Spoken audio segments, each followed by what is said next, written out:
कुंभ राशि चक्र के सबसे सुंदर और शक्तिशाली योद्धाओं में से एक है, तो फिर वह डर से कांप क्यों रही है और यह क्यों कह रही है कि अगर वह यहाँ पहुंच गया तो सबका खेल खत्म। कुछ दिन पहले मेष राशि के संत यांग वेई, जिन्हें बेहद शक्तिशाली माना जाता था, उन्हें एक ऐसे आदमी ने मार डाला जिसका कोई अस्तित्व ही नहीं होना चाहिए था। बस इतना पता है कि वह पूरी तरह से एक तरफा लड़ाई थी, और अगर उसके जैसा राशि चक्र का योद्धा भी कुछ नहीं कर सका तो इसका मतलब है कि यह काम बाकी 12 में से ही किसी और का हो सकता है। लेकिन आखिर कौन सा राशि चक्र दूसरों को मार रहा होगा? यांग को खत्म करने के बाद मुख्य किरदार उसका शुक्रिया अदा करता है कि उसने उसे और मजबूत बनने में मदद की, क्योंकि अब उसके पास मारने के लिए 10 और टारगेट बचे हैं। खाल के पास में 12 राशि चक्र मानव शक्ति के शिखर थे, जिन्हें देवताओं ने मानवता की रक्षा के लिए चुना था।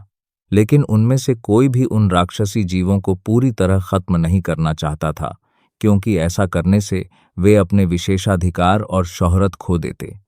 योजना हमेशा बस इतना करने की थी जिससे काम चलता रहे। लेकिन उन 12 में से एक ऐसा भी था जिसकी योजना अलग थी। लीजियन उन सब में सबसे शक्तिशाली था, एक ऐसा योद्धा जिसे लड़ने की लत थी और जो इस सब को हमेशा के लिए खत्म करना चाहता था। यही वजह थी कि जब यह समूह सबसे कठिन मिशन क्रिम्सन आई के लिए इकट्ठा हुआ तो हर कोई कांप उठा और कहने लगा कि यह असंभव है। कुंभ तो डर के मारे जमीन पर गिर गई और उसकी पैंट गीली हो गई। इस बीच ली जून ने सीधे बॉस का सामना किया और बैकअप मांगते हुए हमले के लिए कूद पड़ा। लेकिन जब उसने पीछे मुड़कर देखा तो सब भाग रहे थे। बॉस का ध्यान भटकाने का कोई रास्ता न होने के कारण वह अकेले ही उसका सामना करने के लिए मजबूर हो गया, और इस तरह एक अंतहीन लड़ाई शुरू हुई।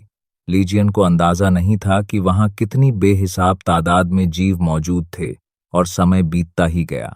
लड़ते हुए उसने सोचा कि क्या सच में कोई वापस आएगा, यह देखने भी नहीं कि वह मर गया या जिंदा है।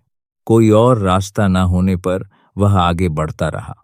सबसे कठिन काल कोठरी डंजन में 2 दशकों तक फंसे रहने और यहाँ तक कि अपना एक हाथ खोने के बाद आखिरकार वह आखिरी मॉब तक पहुंच गया। लेकिन उसे खत्म करने के बाद वह पूरी जगह ढहने लगी। जिंदा दफन होते हुए उसने सोचा कि यह कितना कड़वा अंत है। जिन लोगों ने उसे धोखा दिया था वे शायद एक आदर्श जीवन जी रहे थे, जबकि वह वहां लावारिस मरने जा रहा था।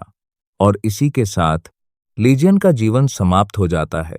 शहर आपदाओं से बर्बाद हो चुका है। 2 लड़के अपनी जान बचाने के लिए भाग रहे हैं। एक चिल्लाता है, भागो! क्या मैंने तुमसे नहीं कहा था कि उस रास्ते से मत जाओ? दूसरा पलटकर जवाब देता है, मुझे कैसे पता होता? आज का दिन तो सुरक्षित माना जा रहा था। मैं कैसे अंदाजा लगाता कि एक हाई लेवल आपदा आ जाएगी।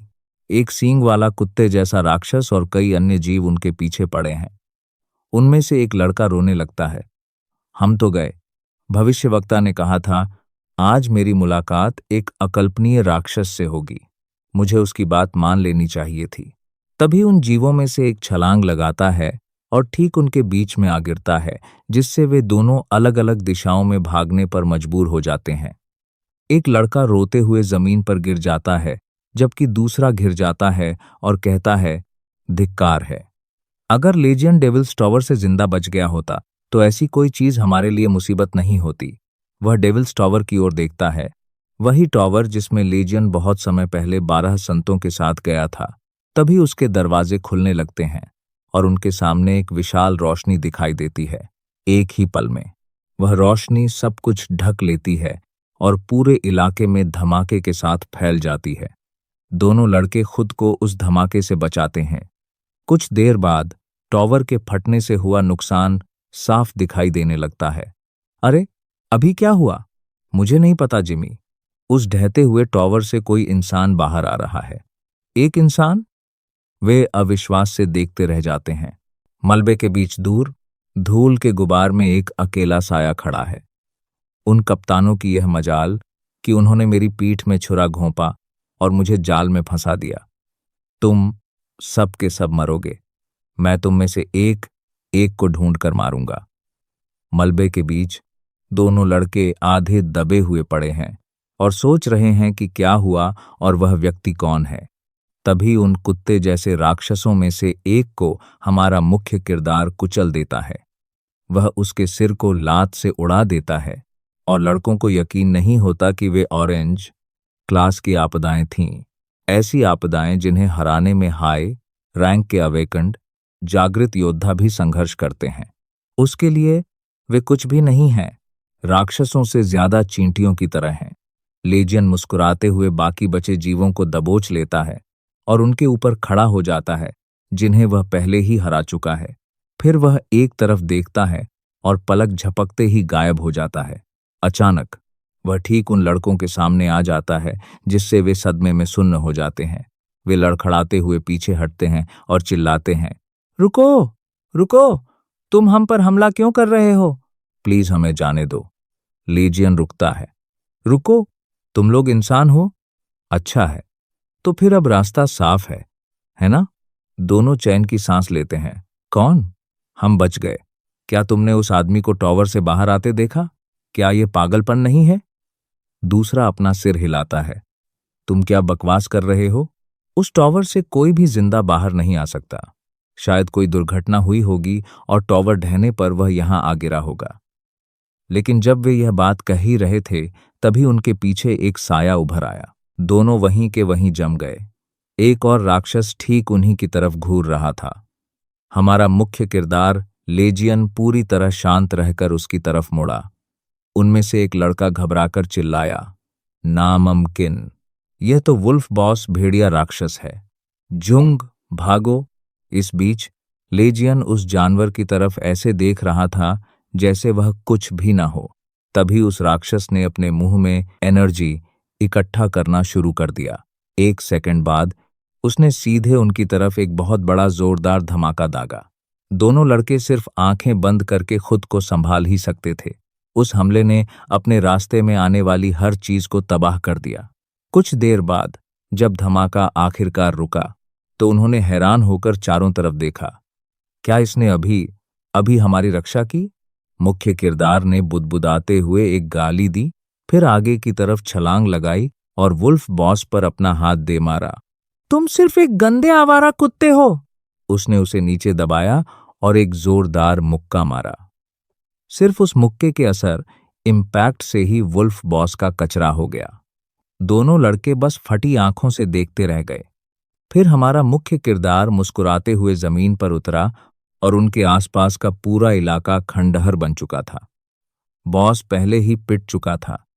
वह शांति से वहां खड़ा होकर दोनों लड़कों को देखने लगा, जबकि वे भगवान का शुक्रिया अदा कर रहे थे कि वे अभी तक जिंदा हैं। अब उन्हें सच में लगा कि सब कुछ खत्म हो गया है। तभी उसने आवाज दी, ए, तुम दोनों। वे चौंक कर एक साथ बोले, जी सर, जी सर। जाओ, मेरे लिए कुछ खाना खरीद कर लाओ, मैं भूख से मर रहा हूं। वे बस उसे देखते रह गए, जिससे वह थोड़ा असहज ऑकवर्ड हो गया। ओहो, और कपड़े भी, मुझे पहनने के लिए कुछ नया चाहिए। सीन बदलता है और अब वे एक छोटी सी दुकान रेस्टोरेंट के अंदर हैं। जब हमारा मुख्य किरदार एक के बाद एक खाने की प्लेटें साफ कर रहा था तो लड़के बिल देखकर दंग रह गए। उसने 10 शून्य राइज रेज खर्च करने जितना खाना खा लिया था, जो कि 120 लोगों के लिए काफी था। जब उन्होंने कहा कि उनके पास ज्यादा पैसे नहीं हैं, तो उसने खाली बर्तनों के ढेर को देखते हुए लापरवाही से कहा कि उसने अपना हाथ रोककर खाया था। वह हाथ रोकना भी होश उड़ाने वाला था। उनमें से एक बोल पड़ा, हाथ रोकने से आपका क्या मतलब है? उसने जवाब दिया, क्या तुम दोनों ने ही नहीं कहा था कि तुम्हारी जान बचाने के बाद मैं जो चाहूं उसका भुगतान तुम करोगे? फिर उसने आगे कहा, मेरे लिए एक और प्लेट। उन्होंने घबराकर उसकी बात बीच में ही काट दी और कहा कि उनके पास और पैसे देने के लिए नहीं है। फिर उनमें से एक ने पूछा, जुंग, तुम क्या हो? कोई डिसाइपल, शिष्य, या कोई डिवाइन कैप्टन, दिव्य कप्तान? और तुम टॉवर के पास क्या कर रहे थे? उसने जवाब दिया, तुम्हारा क्या मतलब है? मैं अभी टॉवर से बाहर आया हूं और फिर तुम दोनों से टकरा गया। वे उसे घूरने लगे। तुम टॉवर से बाहर आए? लेकिन उसने इस बात को टाल दिया, इसे छोड़ो, मुझे तुमसे कुछ पूछना है। तुम लोग सामान्य दिखते हो, तो फिर मुझे तुम में से जादुई ताकत, मैजिक पावर क्यों महसूस हो रही है? उनमें से एक ने समझाया कि वह एक डिसाइपल है। फिर उन्होंने पूछा कि क्या मुख्य किरदार भी एक डिसाइपल है? कोई ऐसा व्यक्ति जिसे किसी भगवान के आशीर्वाद से शक्ति अवेकन मिली हो। यह सुनकर उसने उपहास उड़ाया, हंसा। वह कचरा भगवान, मैं उन कमीनों का एहसानमंद क्यों होऊंगा? लेकिन तभी वह अचानक रुक गया। चम्मच में अपना अक्स रिफ्लेक्शन देखकर वह सदमे में सुन्न हो गया। एक आईना, मुझे अभी एक आईना दो। एक कर्मचारी ने आईने की तरफ इशारा किया और वह इतनी तेजी से वहां झपटा कि मेज से सब कुछ नीचे गिरा दिया। वह अपनी शर्ट उतारने लगा और अपने चेहरे को घूरने लगा। रुको, क्या मेरा पूरा शरीर ठीक हो गया? वह अविश्वास से अपने अक्स को देखता रहा। फिर उसे याद आया कि टॉवर के अंदर वह कितना बर्बाद हो चुका था। घावों से भरा हुआ, मांस गायब और उसका आधा सिर जा चुका था। उन जख्मों का ठीक होना लगभग असंभव होना चाहिए था, कम से कम अपनी ताकत को जोखिम में डाले बिना तो बिल्कुल नहीं। लेकिन अब उसने कुछ और नोटिस किया। उसका बायां हाथ वापस आ गया था। हूं? और मेरे हाथ पर यह अजीब सा निशान क्या है? वहां एक गोलाकार सांप का प्रतीक था। अचानक वह निशान और तेजी से चमकने लगा और दर्द की एक ऐसी लहर उससे टकराई कि जब उसने अपना हाथ पकड़ा तो उसकी नसें बाहर आ गईं। तभी सिस्टम की विंडोज स्क्रीन सामने दिखने लगीं। आपने मृत्यु का अनुभव किया। आपने एक असंभव उपलब्धि हासिल की। आपके पिछले आंकड़े स्टैट्स आपके नए शरीर में ट्रांसफर कर दिए जाएंगे। टॉवर की सभी उपलब्धियों को एक्सपी में बदल दिया जाएगा। आपने एक दिव्य हासिल कर लिया है। आपके पिछले जीवन के सभी अनोखे कौशल और लक्षण विरासत में मिले हैं और उन्हें बदल दिया गया है। अब आप फोकस की शक्ति का उपयोग कर सकते हैं। हमारे मुख्य किरदार के पीछे एक सांप का प्रतीक उभर आया, जबकि दर्द उसे लगातार तड़पा रहा था। फिर अचानक उसका होश कहीं और भटकने लगा। वह अपनी आत्मिक दुनिया, स्पिरिचुअल सी को अनगिनत आकाश गंगाओं के बीच तैरते हुए देखता है और उसके सामने एक विशाल सांप है जो उसे देख रहा है। हमारा मुख्य किरदार धीरे धीरे अपना हाथ आगे बढ़ाता है और जब वह उसे छूता है तो उन दोनों से एक रोशनी चमकने लगती है।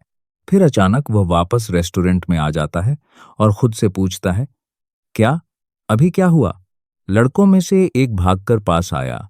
रियोंग, क्या तुम ठीक हो? अभी भी सहमे हुए उसने पूछा, क्या तुम लोगों ने अभी उस सांप को नहीं देखा? वे उलझन में दिखे। तुम किस बारे में बात कर रहे हो? हमने कोई सांप नहीं देखा। हमने तो बस यह देखा कि तुम खड़े हुए अपने कपड़े उतारने लगे और आईने में खुद को घूरने लगे। फिर तुमने अपनी मुट्ठी भींच ली और किसी पागल की तरह चिल्लाने लगे। तो इसका मतलब है कि दूसरे लोग इसे नहीं देख सकते। वह अपने हाथ को घूरते हुए इस बारे में सोचने लगता है, जबकि लड़के उसे बस देखते रहते हैं और सोचते हैं कि वे जितनी देर उसे देख रहे हैं वह उतना ही अजीब होता जा रहा है। तभी हमारे मुख्य किरदार को फिर से वही ऊर्जा महसूस होती है और एक और सिस्टम विंडो सामने आती है। आप ओरोबोरोस के मालिक बन गए हैं। उसके सामने और भी कई विंडोज पॉपअप होती हैं। लियांग, देवताओं की 13वीं सीट, ओरोबोरोस की सीट के मालिक अवेकन नाम, वह व्यक्ति जो पूरी सृष्टि को कुचल देता है। और भी कई विंडोज उसकी क्षमताओं, एबिलिटीज के बारे में बताती हैं, जिनमें से एक कहती है, आपने फ्रैंक सुपर रीजेनरेशन हासिल कर लिया है। आपके शरीर को होने वाला कोई भी नुकसान तुरंत ठीक कर दिया जाएगा। आपका शरीर नया कर दिया गया है। एक अस्थायी पेनल्टी लागू होती है। शारीरिक क्षमता 50% कम हो गई है। शेष समय 10 घंटे 32 मिनट। तो उसका यह शारीरिक बदलाव इसी स्किल की वजह से आया था। उसने बाकी संतों से कभी ऐसी किसी चीज के बारे में नहीं सुना था। इसके अलावा उसे किसी भी भगवान की मौजूदगी महसूस नहीं हो रही थी। खैर, जो भी हुआ हो, उसका शरीर अब पूरी तरह ठीक हो चुका था, तो यह हिस्सा बुरा नहीं था। असली सवाल यह था कि उसे अब आगे क्या करना चाहिए। तभी उसे वे लोग याद आते हैं जिन्होंने उसे पीछे धकेल दिया था और बॉस के सामने मरने के लिए लावारिस छोड़ दिया था। अब वह सिर्फ एक ही चीज चाहता है, उन सभी संतों का नामो निशान मिटा देना जिन्होंने उसकी पीठ में छुरा घोंपा था। उन कमीनों के साथ एक ही चाहता है। क्या करेगा? सिर्फ यह सोचकर ही वह अंदर से उत्साहित हो जाता है। उसे देख रहा लड़का उसके चेहरे के इस हाव भाव को देखकर डर जाता है। इसके बाद सीन बदलता है और उस धमाके वाली जगह का नजारा दिखता है जहां लोग तस्वीरें ले रहे हैं और मेडिकल टीमें व तमाशबीनों की भीड़ जमा है। कोई पूछता है, क्या यह सच है कि कभी न टूटने वाला डेविल्स टॉवर ढह गया? दूसरा जवाब देता है, हाँ, पूरी दुनिया इस बात पर पागल होने वाली है। वह टॉवर इस जगह का प्रतीक था। फिर वे सोचते हैं कि क्या यह लेजियन के अनुयायियों, फॉलोअर्स का काम था, या शायद उन शिष्यों, डिसाइपल्स का, जो दूसरे शिष्यों से नफरत करते हैं। कोई पास के राक्षसों की तरफ इशारा करता है। इस तरह के जानवरों के खिलाफ तो हाई रैंक के संतों को भी संघर्ष करना पड़ता। तो फिर इन सबको किसने मारा और डेविल्स टॉवर को किसने तबाह किया? तभी कोई पूछता है, क्या तुम्हें लगता है कि लेजियन जिंदा बच गया और वापस आ गया? जवाब सीधा है, वे नहीं जानते। लेकिन यह पूरी बात ही अजीब लग रही है। इसके बाद सीन एक बिल्डिंग में शिफ्ट होता है जहां एक प्रेस कॉन्फ्रेंस के लिए भारी भीड़ जमा है। कैमरों की फ्लैश चमक रही है और रिपोर्टर चिल्लाकर सवाल पूछ रहे हैं। यांग वेई, कृपया हमें बताएं कि आपको क्या लगता है कि क्या हुआ है? क्या आपको लगता है कि लेजियन के जिंदा बचने की कोई भी गुंजाइश है? कहानी की शुरुआत वाला वह भारी भरकम आदमी शांत रहता है और सिर्फ अपने आस पास के लोगों को देखता है। उसका नाम यांग वेई है, जो मेष एरीज राशि का संत है। वह बस इतना ही कहता है, नो कमेंट, मैं कोई टिप्पणी नहीं करना चाहता। फिर वह असहज दिखता हुआ मुड़ता है और वहां से चला जाता है, जबकि भीड़ लगातार जवाबों के लिए चिल्लाती रहती है। नो कमेंट से आपका क्या मतलब है? अगला सीन सीधे उसकी कार में जंप करता है, जहां वह गुस्से में चीजें तोड़ने लगता है।